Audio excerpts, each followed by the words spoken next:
অনেক আশা দেখিয়ে শেষমেশ সিঙ্গাপুরের সাথে হেরে বসল বাংলাদেশ। বিদেশ থেকে খেলোয়াড় ভিড়িয়েও আক্রমণ ভাগের দুর্বলতা কাটানো সম্ভব হল না। খেয়াল করলে দেখবেন আমাদের মিডফিল্ড মোটামুটি ঠিক আছে, কিন্তু আক্রমণ ভাগের দক্ষতার অভাবে গোল করা হচ্ছে না। ফুটবল গোলের খেলা। গোল করতে না পারলে মিডফিল্ড যতই শক্তপোক্ত হোক, তাতে কাজ হবে না। হামজা, ফাহমিদুলরা যথেষ্ট দক্ষ খেলোয়াড়।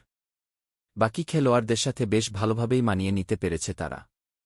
অন্যদিকে শমিত সোম মাত্র 1-2 দিন আগে দলে যোগ দিয়েছে।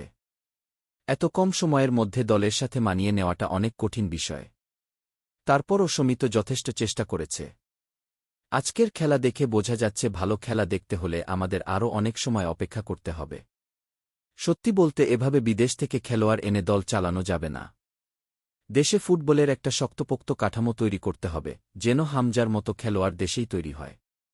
আশা তো রাখা যেতেই পারে, তবে বিদেশ থেকে খেলোয়াড় আনাকে ফুটবলের উন্নয়নের চূড়ান্ত ধারা হিসেবে অভিহিত করতে পারছি না।